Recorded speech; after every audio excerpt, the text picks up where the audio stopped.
The chandelier above her head shimmered like a galaxy trapped in glass. Every facet caught the light and fractured it into 1,000 shards, a kaleidoscope of wealth, power, and danger. Beneath it, the ballroom was a sea of tailored suits, velvet gowns, and deceit wrapped in champagne smiles. Claire Monroe, tonight known as Clara Rossi, glided through the crowd with the poise of someone who belonged. She didn't. Every click of her heels echoed like a countdown, a reminder that one misstep could mean death. Her dress was black silk, simple yet disarming, its neckline low enough to draw eyes, high enough to conceal the microphone tucked beneath her collarbone. The faint buzz of the comm in her ear grounded her to the reality beneath the masquerade. She wasn't here to sip wine or trade art. She was here to destroy an empire. "Agent Monroe, confirm visual on target." The voice crackled in her ear, calm and sterile. Claire's gaze swept across the crowded auction hall. The DeLuca family's laundering front was hidden in plain sight, a charity event hosted by the Del Art Foundation, known for supporting local artists. Behind the glossy facade, millions in dirty cash moved through the art market every month. And at the center of it all, him. Luca DeLuca stood near the bar, perfectly still amid the motion of the room.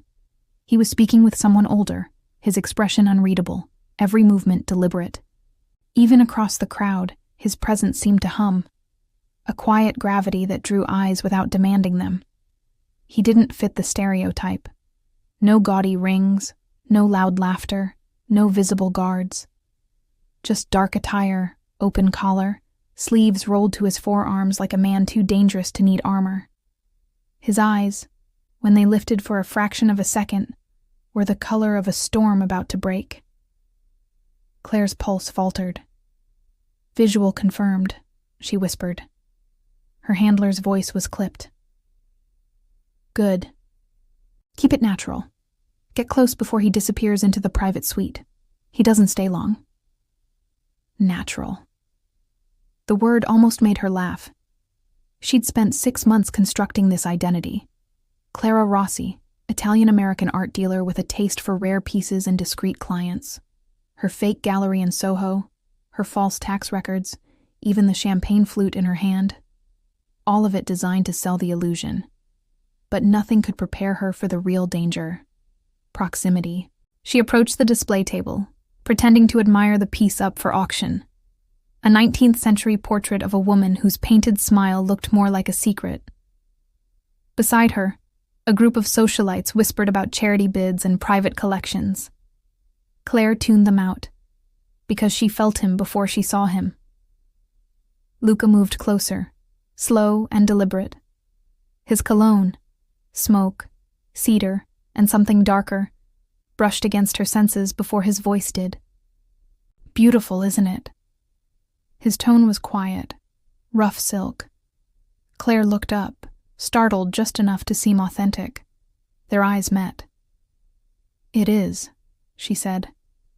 "She looks like she's keeping something from the world." "Or maybe the world doesn't deserve to know," he replied. The corners of his mouth lifted in something that wasn't quite a smile, the kind of expression that could mean amusement or warning. He gestured toward the painting. "You're bidding?" "Considering it."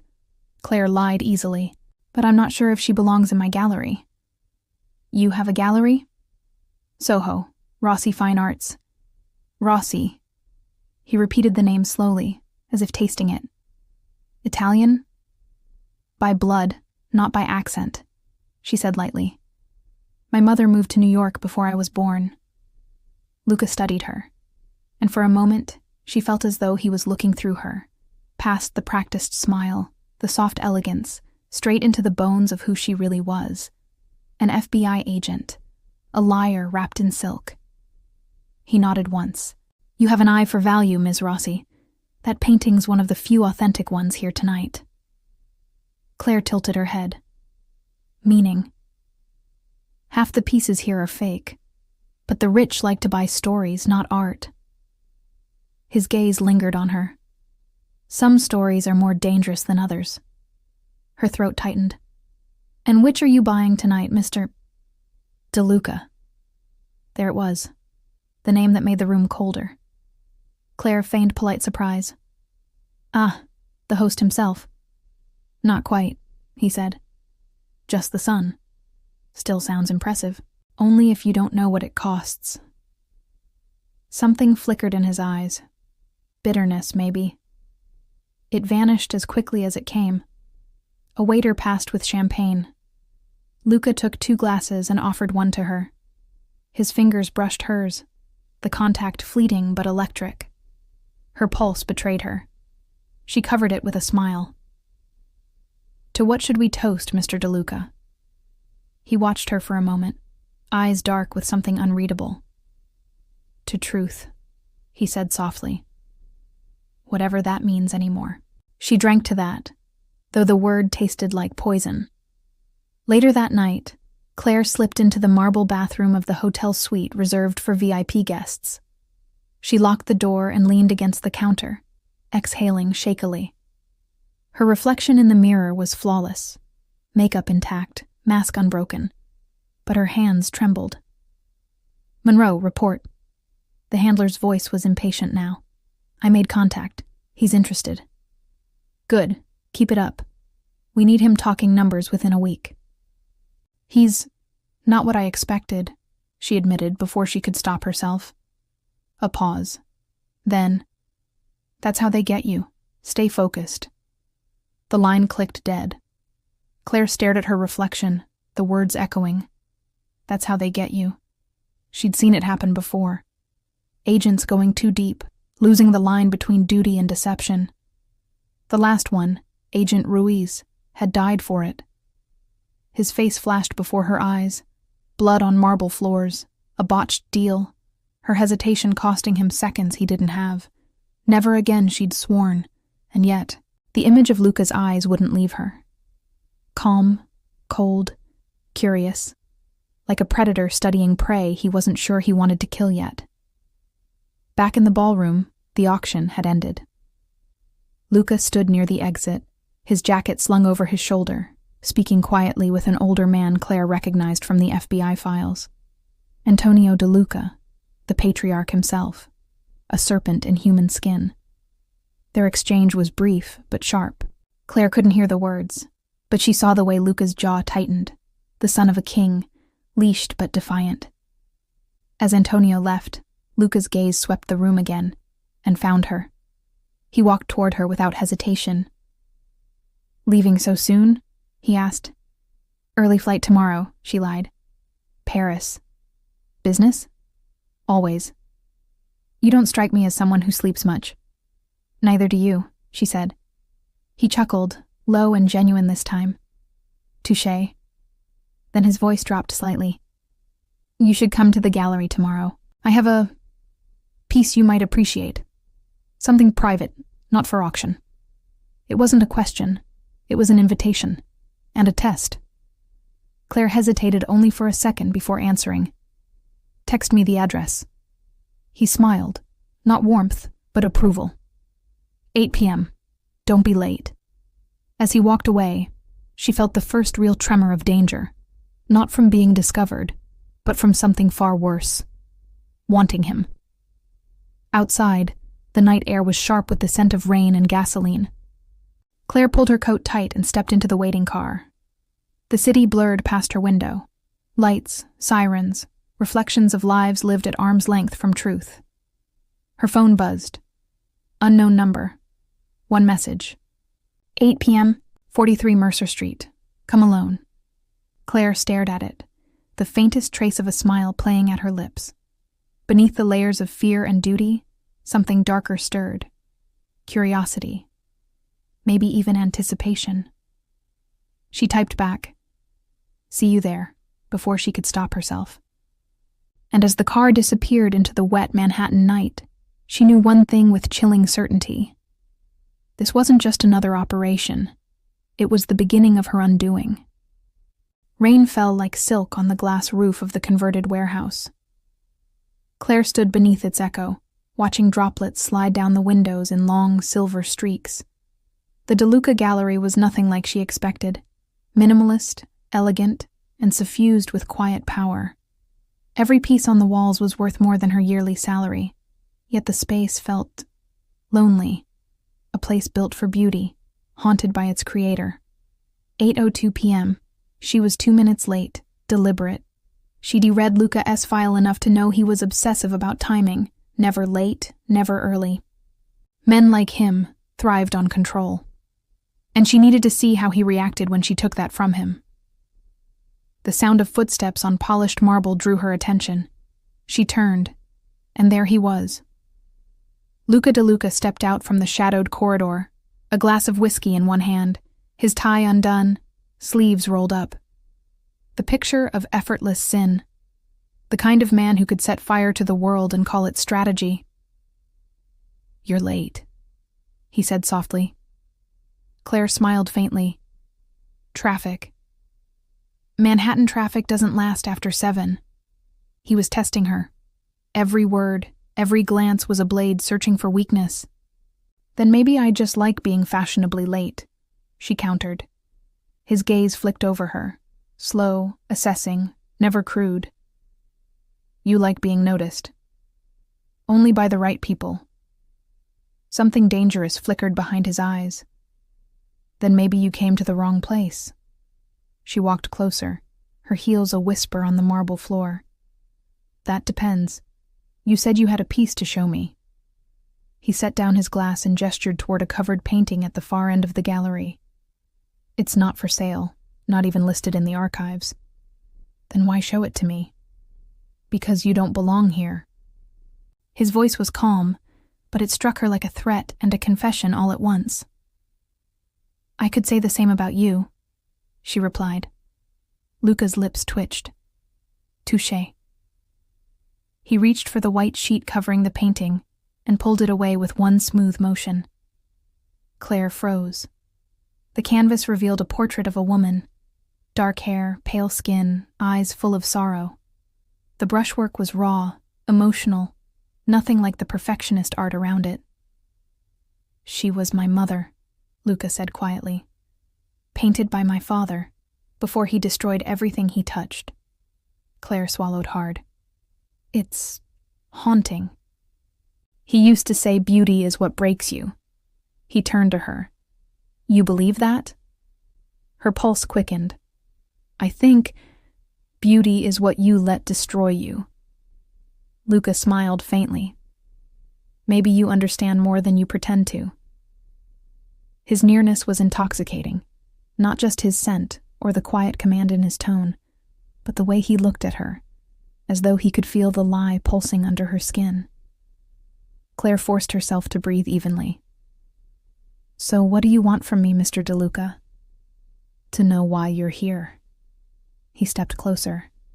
"You don't care about art. You don't belong to this world, but you walk through it like someone who knows danger. Intimately." Her throat tightened. He was too perceptive. "Maybe I just like expensive paintings," she said, her voice light, her pulse racing. "Maybe." His gaze held hers. "But I think you came here for something else." For a heartbeat, silence thickened between them. A silence so charged it felt like a current running through the air. "And what do you think I came for?" she whispered. Luca leaned in just enough for his breath to graze her cheek. "Me." The word was both a provocation and a promise. And Claire, trained, controlled, unbreakable, felt something inside her shatter. She stepped back, needing distance, logic, air. "You're very sure of yourself?" "No," he said softly. "I'm sure of what I see." "And what's that?" "A woman who's pretending she doesn't want to be seen." She opened her mouth to respond, but the door burst open behind them.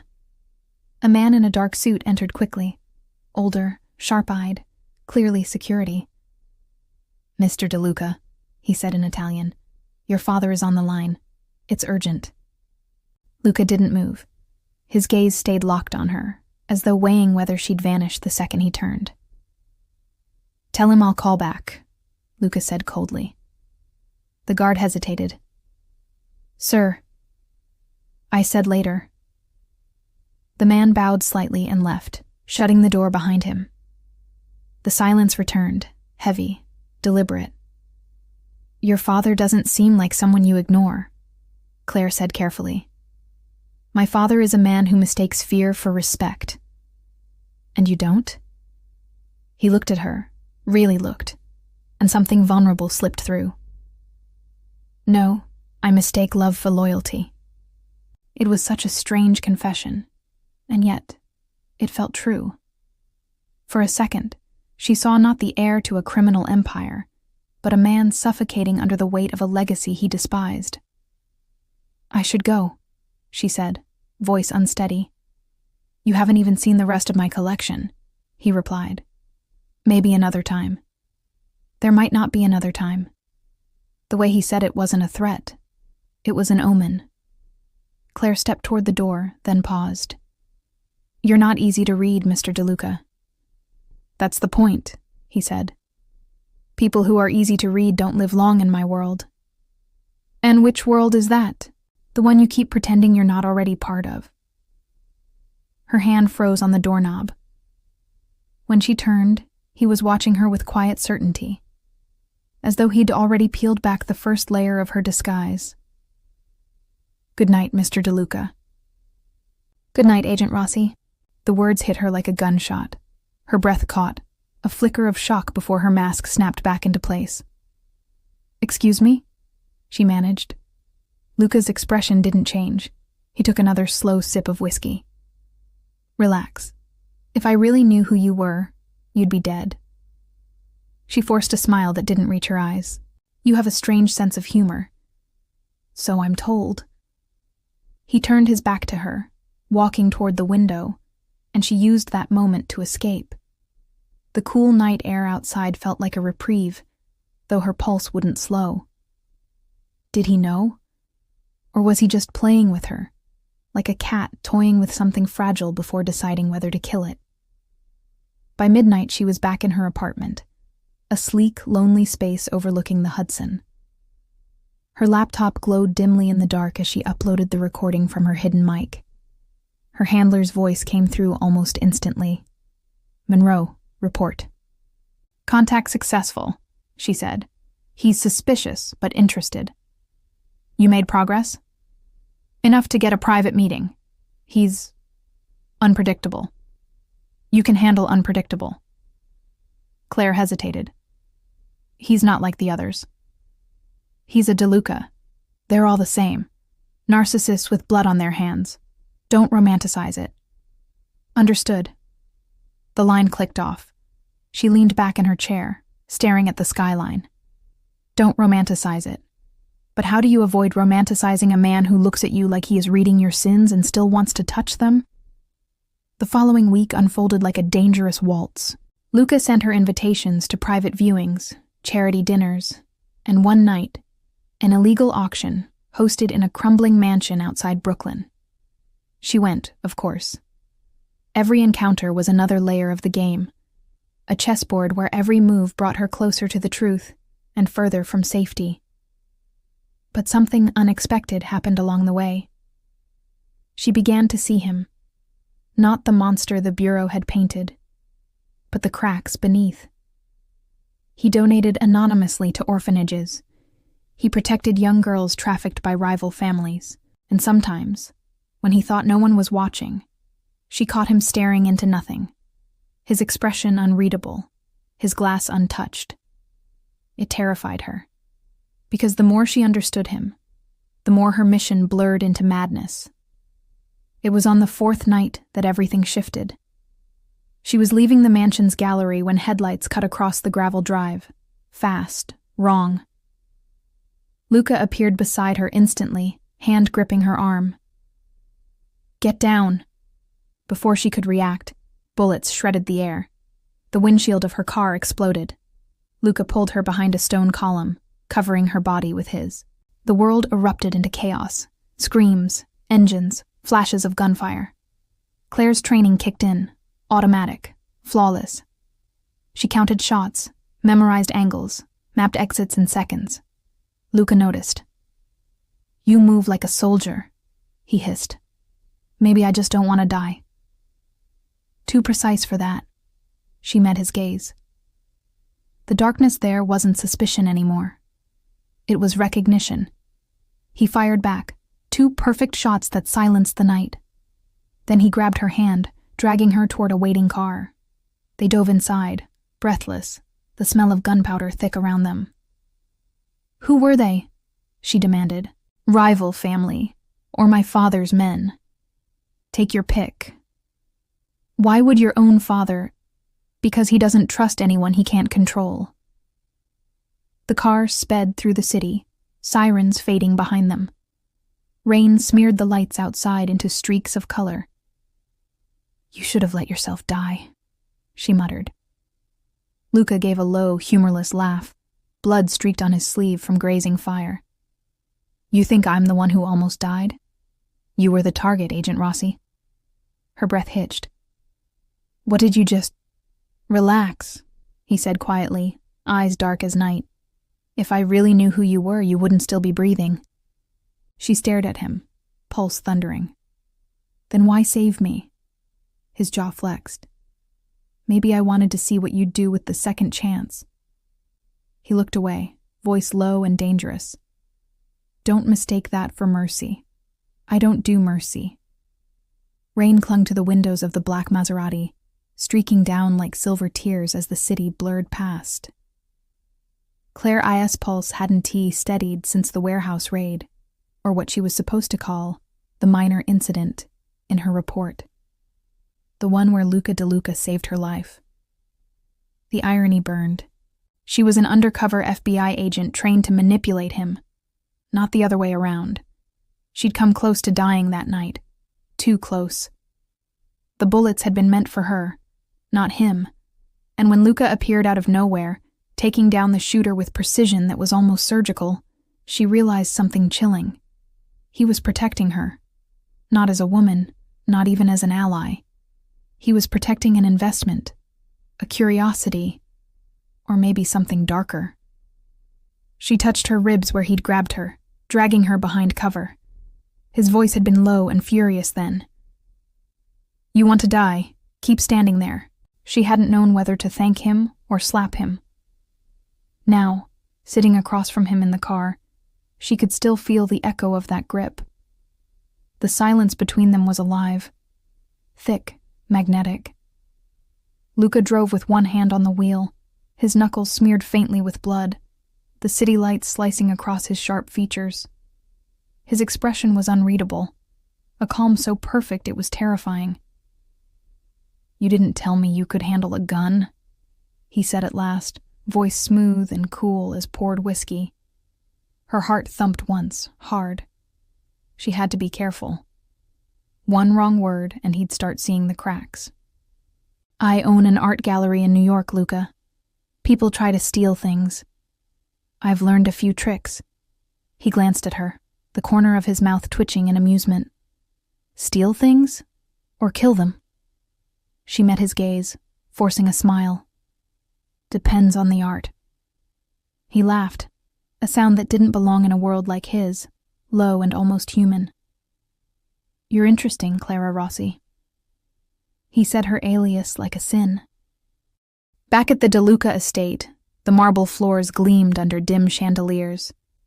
The mansion felt like a museum built on blood, quiet, echoing, full of secrets. Guards passed them wordlessly, eyes down. Luca gestured for her to follow him to his study. The doors closed with a soft, ominous thud. The room smelled like old wood, leather, and smoke. Every inch of it whispered power. Books lined in mahogany shelves, a decanter of scotch on the desk, a handgun lying casually beside it like a paperweight. He poured himself a drink, then another. You didn't thank me, he said finally. For what? She asked, playing innocent. For saving your life. I didn't ask you to. Luca's smirk was cold. You didn't have to. He took a sip, watching her over the rim of the glass. You looked surprised back there, like you weren't supposed to be where you were. Her heart skipped. You think I planned to be shot at? I think you planned something. He circled her slowly, his presence magnetic, suffocating. You move like someone trained to kill. You flinch like someone who's seen death up close. But you talk like a woman who's never had blood on her hands. Claire turned, facing him, hiding the tremor in her breath. And what about you, Luca? Do you move like a man who hasn't? He smiled faintly. I don't flinch. Their eyes locked, predator and prey, though she wasn't sure anymore which one she was. She'd studied him for months, every file, every rumor, every classified whisper about the DeLuca heir who ran his father's operations from the shadows. What she hadn't found in any report was the quiet undercurrent of grief that haunted him. When he looked away, she saw it, the crack in the armor. Your father wouldn't have saved me, she said softly. He would have let me die. That pulled his gaze back to her, sharp and cold. Don't talk about my father. You hate him. You don't know a damn thing about what I hate. But she did. She could see it. The disgust, the loathing for the empire he'd inherited. The irony that the most dangerous man in New York was also its most reluctant criminal. You could walk away, she said. He scoffed. And go where, Clara? The world doesn't forgive men like me. Maybe it doesn't forgive men like your father. Something flickered in his eyes. Admiration or warning, she couldn't tell. You're bold tonight, he said, stepping closer. Maybe I'm just tired of pretending. He stopped inches from her, his breath ghosting her cheek. Then don't pretend. The tension between them thickened, a pulse of danger and desire she couldn't control. Every instinct screamed to step back. Every part of her stayed still. Then his phone buzzed. He answered with a curt, "What?" and turned away, his tone darkening. Claire watched the shift, the tenderness erased, replaced by command. Handle it. No survivors, he said coldly, before hanging up. He noticed her stare. Business, he said. Always, she replied quietly. Don't look at me like that, he murmured, like you're judging me. I'm not, she said. I just wonder how you sleep at night. He smirked, stepping close again. Next to nightmares. And sometimes. He brushed a strand of her hair off her shoulder. They're beautiful. That night, Claire couldn't sleep. The mansion's halls were silent except for the occasional echo of boots on marble. She sat near the window of her guest room, the moonlight turning the city below into a silver web. Her phone vibrated once, a coded text from her handler. Status update, deepen contact, get access to financials. She typed back, working on it. Target is suspicious. A pause, then another text. Use any means necessary. Her stomach twisted. She knew what that meant. They didn't care about her conscience. They wanted results, leverage, confessions, anything that could dismantle the DeLuca empire. And if she had to seduce the monster to do it, then so be it. The next morning, Luca invited her to breakfast in the East Wing. He was already there, seated at a long table covered in silver platters and steaming coffee. You don't strike me as a morning person, she said, sitting opposite him. He smiled faintly. I like to start my day knowing who's still alive. She arched an eyebrow. Efficient. Necessary. He slid a file across the table. I checked you out last night. Her blood ran cold. Oh? Your gallery's impressive. But there's no record of you before 5 years ago. Not a single tax file, not a mention anywhere. Like you appeared out of thin air. Claire forced a laugh. I guess that's the art world. We reinvent ourselves. Maybe. He leaned back, studying her. Or maybe you're lying. She met his eyes calmly.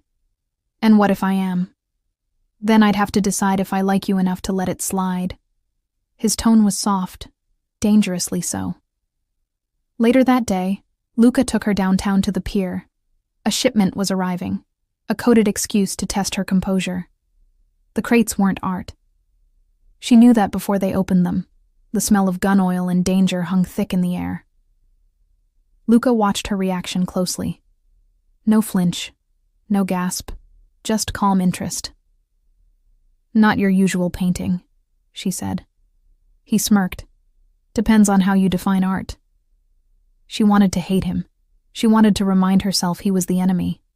But when he looked at her like that, steady, amused, like he could see right through her, she felt her defenses melt in ways that terrified her. That night, he drove her back to the mansion again. The tension between them pulsed like heat. When they reached the front door, she turned to leave, but his voice stopped her. "Clara," she turned. "Why didn't you run?" he asked. "What?" "Tonight. When you saw what I do, most people would have run." She hesitated. "Maybe I wanted to understand you first." "Understand me?" He stepped closer, eyes glinting in the low light. "Or save me?" Her voice was a whisper. "Is there a difference?" He smiled faintly, a sad, dangerous smile. He turned and walked away, leaving her in the echo of her own heartbeat, torn between terror and something far worse. Desire. The first thing Claire noticed was the silence. A week had passed since the night Luca saved her, and since then, the mansion had changed. The guards moved quieter. The conversation stopped when she entered a room. Even the air seemed to hum differently, heavier, charged with an invisible current. Something had shifted, and she could feel Luca watching her. He didn't confront her again about her past, nor did he repeat his cryptic warning.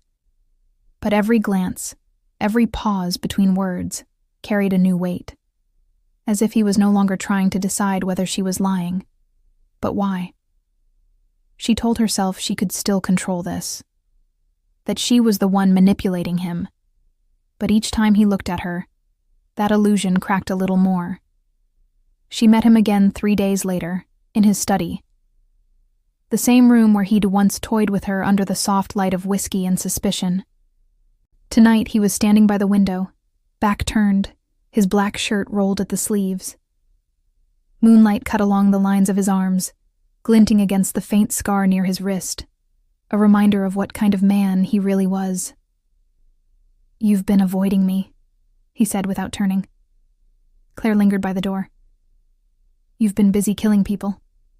He laughed quietly, not offended, not surprised. "We all have our hobbies. I prefer painting. You prefer pretending." He turned then, and their eyes met. That dark, knowing gaze. It stripped her bare faster than any interrogation room ever could. "I don't like liars," he said softly, "but I hate being bored more." She crossed her arms, pretending not to tremble. "So, which am I? A liar or entertainment?" "Both." He walked closer, slow, deliberate, dangerous. "And that's what makes you interesting, Clara Rossi. You lie beautifully." Her throat tightened. "You sound like you admire that." He smiled. "I admire precision, and you've got it. The way you move, the way you speak. It's all calculated." He paused, his voice lowering to a dark whisper. "But the eyes always tell the truth." His fingers brushed her chin, forcing her to look up. "And yours. They're tired of lying." Claire's breath hitched, her instinct screamed to pull back, to reset her mask. But instead she froze, caught in that charged, dangerous quiet. He could ruin her with one sentence. He could also make her forget why she came here at all. The next day, Luca invited her to a private art showing, one of his family's legitimate business fronts. The gallery glowed with golden light and the polished smiles of the city's elite. Men in suits shook hands. Women wore diamonds like armor. Claire played her part flawlessly, the cultured dealer, calm and poised. But every move was surveillance, every glance a strategy. She memorized faces, whispered names into her phone's recorder when no one was looking. And then there was him. Luca didn't belong here, not really. He was too dangerous, too composed, the wolf in a room full of peacocks. And yet everyone wanted his attention. Powerful men bowed their heads when he spoke. He didn't look at her once, not for the first hour. But she felt his presence across the room like a magnet. When he finally approached, the crowd parted for him without realizing it. "You fit in," he murmured, eyes glinting. "Almost too well. Should I apologize?" "No," he said, stepping closer. "You should worry." "About what?" "That I'm starting to believe you." She laughed lightly, sipping her wine. "And that's dangerous because when I believe someone, I start protecting them. And when you stop," he smiled faintly, "I bury them." That night, the gallery lights went out one by one, leaving the last exhibition hall dark except for the faint glow from the street lamps outside. Claire stood near a painting, a portrait of a woman in crimson, her eyes both pleading and defiant. Luca joined her silently, a shadow beside her reflection. "She reminds me of you," he said. "She's dead. Still fits." She turned toward him, irritated, or maybe too drawn to be rational. "You think I'm some tragic figure for your collection?" "No," he said.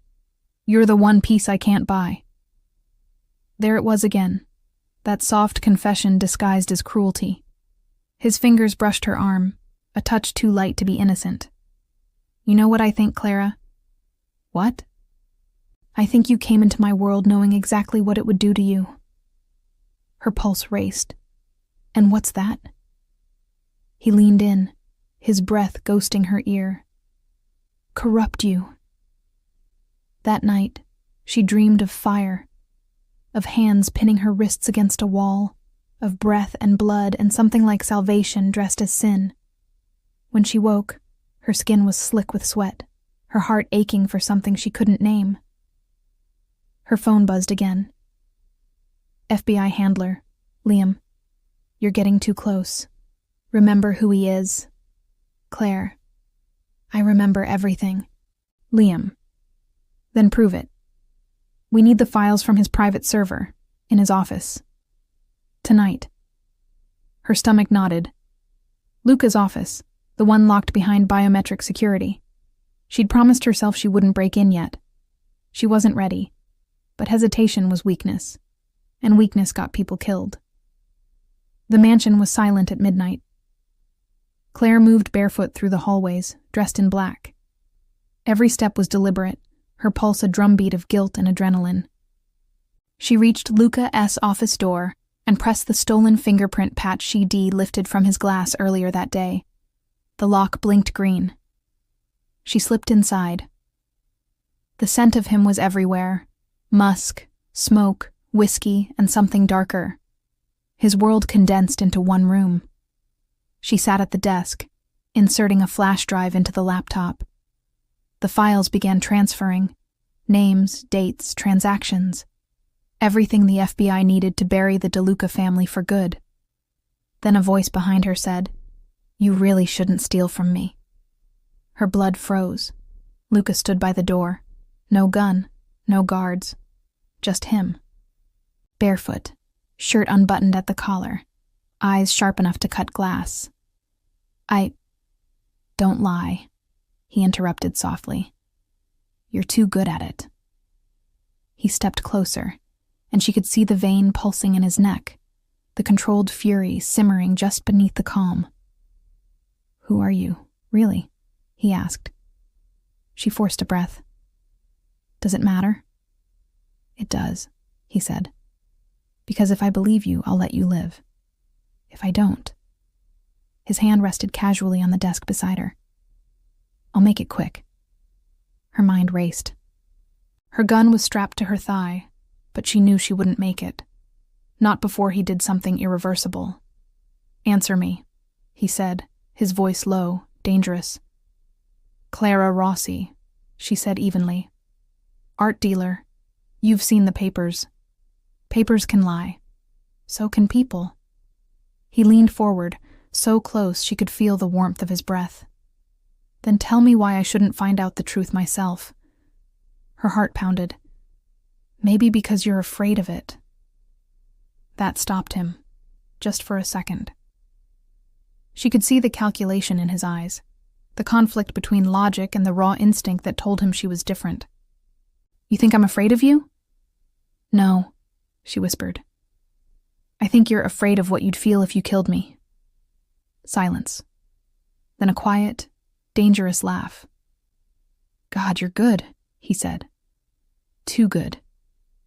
He reached past her, unplugged the flash drive, and dropped it into his pocket. Go to bed, Clara. Her pulse thudded. And tomorrow? He smiled faintly. Tomorrow you'll tell me the truth, or you'll disappear. She didn't sleep. She sat awake until dawn, watching the light creep through the curtains.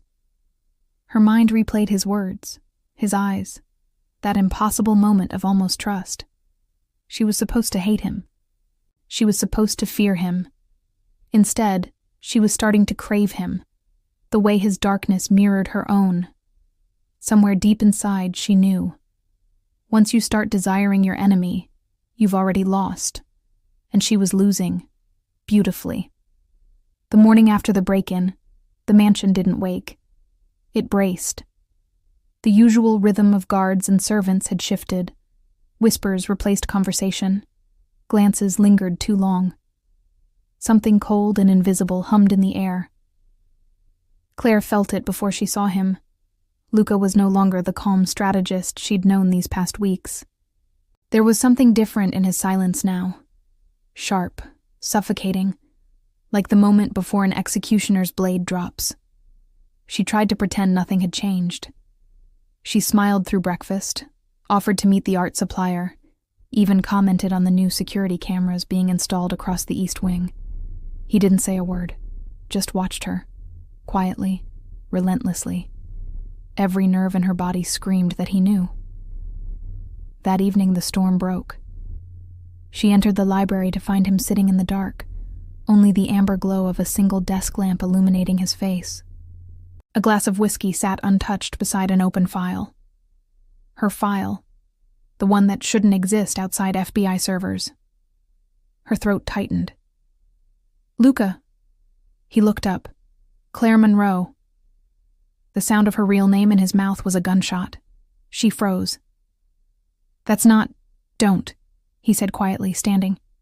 Don't insult both of us. He picked up the file and let it fall open. Photos, documents, a thin metal badge gleaming under the light. Undercover FBI agent, assigned to infiltrate my organization through laundering channels. Specialty in deep cover infiltration. You even have commendations for emotional manipulation. His voice was steady, too steady. Tell me, he murmured, taking a step closer. Was that what this was, Claire? Emotional manipulation? She swallowed hard. It started that way. Started? I didn't expect to... To what? He was close now, his breath warm against her cheek. To feel something. Yes, she whispered. His jaw tightened. Wrong answer. He turned away suddenly, his restraint fracturing. Do you have any idea what you've done? I did my job. Your job, he hissed, spinning back toward her, was to betray me. Her voice trembled. I was trying to stop a criminal empire. He slammed his hand against the wall beside her head. And what are you now, Agent Monroe? You think working for them makes you clean? She flinched but held her ground. At least I'm not a murderer. Luca laughed, low, humorless, broken. No, you just build the cases that let murderers walk free when they're useful. That silence between them was raw, electric, too full of truth and too empty of forgiveness. Then he stepped closer, crowding her against the wall. You think I don't know how this game works? His voice dropped, dark and dangerous. I've been used since the day I was born. By my father, by this city, by everyone who thought I'd inherit a crown made of blood. But you, Claire, He touched her throat lightly, tracing the rapid pulse beneath her skin. You were supposed to be different. I was, she whispered, voice breaking. Until you. His eyes flickered, pain, anger, desire, all tangled together like fire and ash. Don't do that, he said softly. Don't make me want to forgive you. The room filled with the silence of too many unspoken things. She stepped closer, until she could feel the heat of him. I can get you out. Witness protection. A clean start. He shook his head. You still don't understand. There's no start for men like me. There's only endings. Then let me end it with you, she whispered. His eyes softened. Dangerous. Beautiful. You don't know what you're asking for. Yes, I do. The space between them vanished. The kiss wasn't gentle this time. It was raw, desperate. A collision of guilt and longing and years of everything unsaid. He tasted like whiskey and ruin. She tasted like forgiveness he didn't deserve. When he finally pulled away, he pressed his forehead to hers. You should have stayed gone, Claire. I tried, she breathed. But you haunt me. Outside, thunder rolled over the lake. Inside, Luca's phone buzzed on the table. A single message flashed across the cracked screen. FBI incoming. 2 agents. Donovan's orders. Her blood turned cold. Luca, she whispered. We have to go. Now. But he didn't move. He just looked at her with something like resignation. You knew this was coming. I didn't. Yes, you did. The gun from the floor was suddenly in his hand again. They sent you to finish it, didn't they? No, she cried. I came back for you. For a heartbeat, she saw the war in his eyes, the killer and the man she'd fallen for, fighting over the same heart. Then he lowered the gun. Then help me end it on my terms. She nodded once. Together. They didn't run. They prepared. Claire took out the lights, sealed the back entrance. Luca loaded the last of his father's gold into a duffel bag. When the black SUVs rolled up the hill, rain pouring in sheets, they were ready. The first agent through the door never saw the trap. Luca disarmed him with surgical precision, slammed him against the marble column. The second fired twice. Claire returned fire, grazing his shoulder before kicking the weapon away. Then came the man she wasn't prepared for. Donovan. He stepped into the hall, soaked but calm, his gun raised, a faint smirk on his lips. Agent Monroe, he said. You just couldn't let go, could you? Her heart pounded. This wasn't the deal, Donovan. He ignored her, turning to Luca. You should have stayed in your grave, DeLuca. But I suppose this is better. I get to watch both my headaches disappear in one night. Claire's hand shook, but she didn't lower her weapon. You used me. Of course I did, he said. You think the Bureau cares about justice? We just care about leverage. He aimed at Luca. And this man's death will buy us plenty. Claire didn't think. She moved. The gunshot was deafening. Donovan fell first. Smoke curled from the muzzle of her gun, her hand trembling, her ears ringing with the echo. Luca stared at her like he didn't know whether to thank her or run. You killed your handler, he said quietly. She looked at him, tears burning down her face. No. I killed the man who made me forget who I was. The storm outside began to fade, leaving the air heavy with the scent of smoke and rain. Luca stepped closer, brushed his thumb over the blood on her cheek. What happens now? We burn everything, she whispered, and we disappear. He smiled, slow and dangerous. Together then. Always.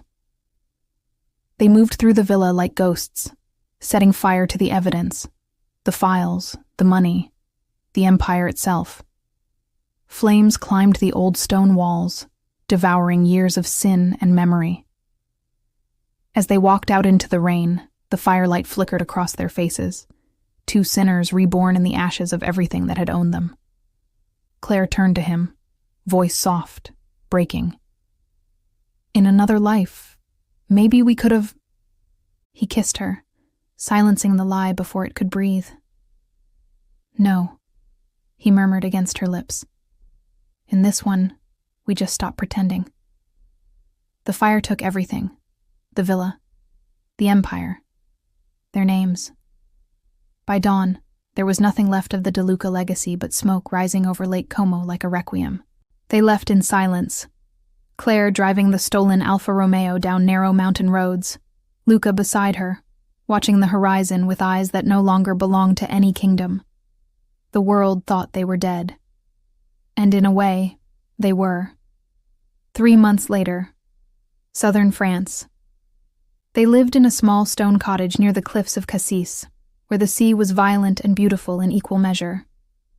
The walls were bare. The air smelled of salt, coffee, and survival. Claire's hair was shorter now, darker. The FBI's files had her listed as KIA, killed in action.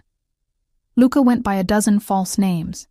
He wore plain shirts, cooked his own meals, and never slept more than 3 hours at a time. At night, when the wind hit the windows, he dreamed of blood and fire, and his father's last words. "You can't kill what made you, figlio mio. You'll always be mine." He'd wake to find Claire watching him from the doorway, quiet, unreadable. Neither spoke of the past, but it was always there, between them, breathing softly in the dark. One evening, Claire sat on the edge of the bed, flipping through an old journal. Her handwriting filled the pages, memories of missions, names of dead agents, fragments of confessions she'd never given voice to. Luca entered, carrying 2 glasses of red wine. "You still writing?"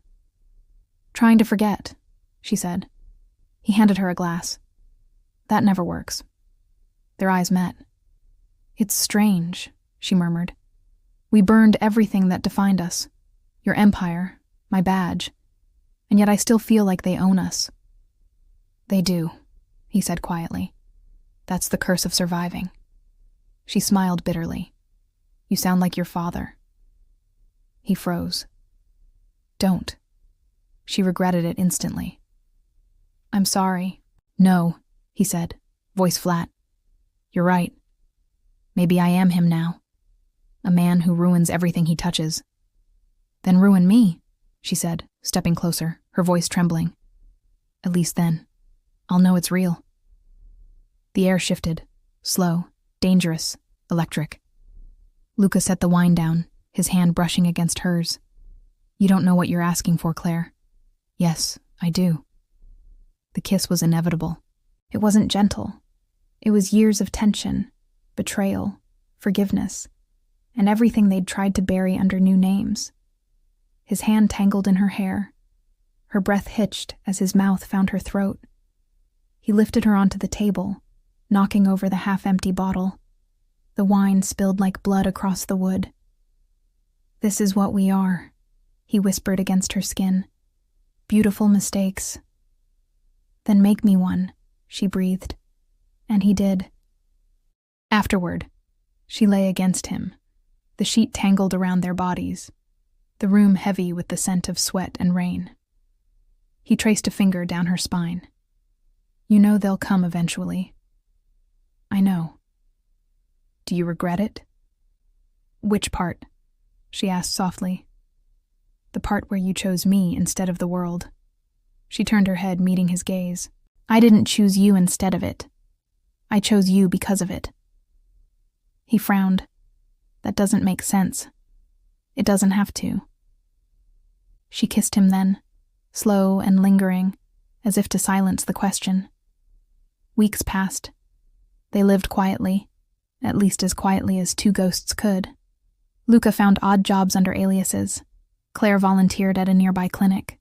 They learned to smile again, but it always felt borrowed. And yet, there were moments, small, fragile ones, that felt like redemption.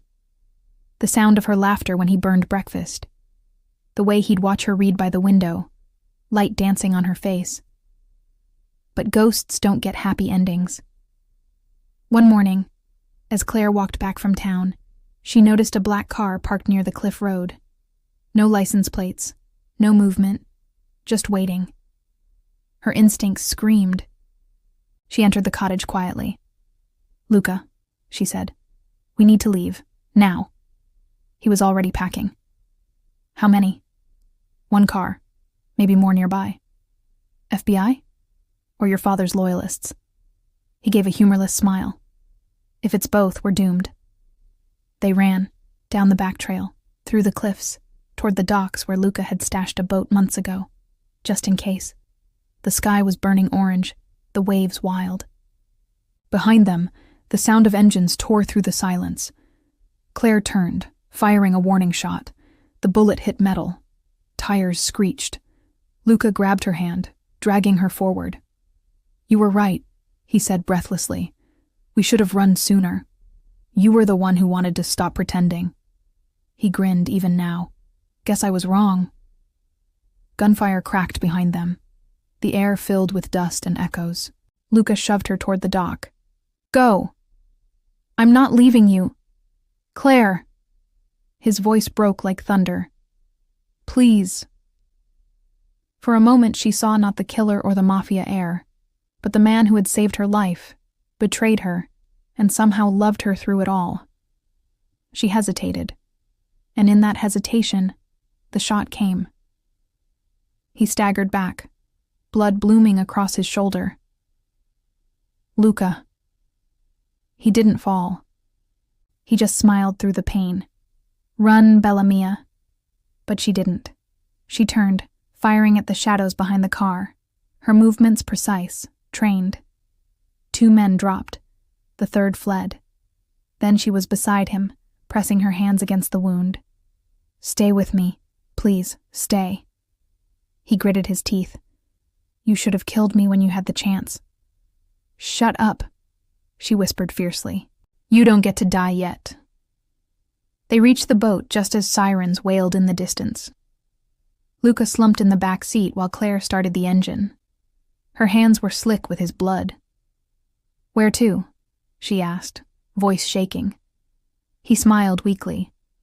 "Anywhere but here." As they pushed off, the sea swallowed the sound of the sirens.